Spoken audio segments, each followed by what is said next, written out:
Selamat sore, bro.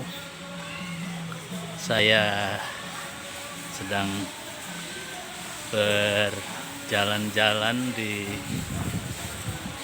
supermarket Glow di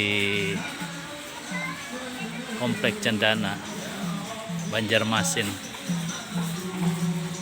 Suasana pembeli nampak sepi, dan di sini tadi waktu akan masuk diadakan pengecekan suhu badan sebagai konsekuensi daripada penegakan protokoler kesehatan di tempat-tempat perbelanjaan semacam supermarket ini.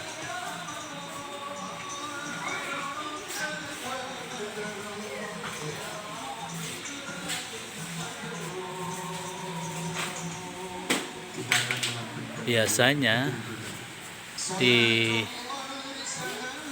Glow Supermarket ini cukup ramai, tetapi sore hari ini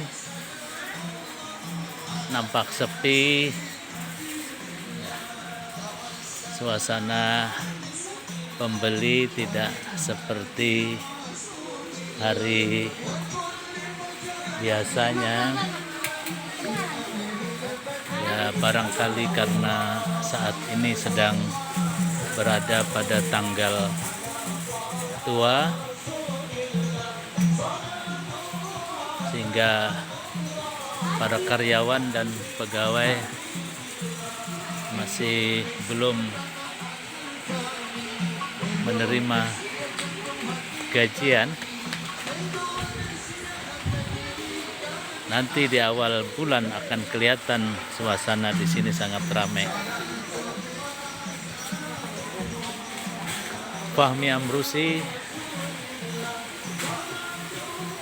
Rumah Banjar, melaporkan.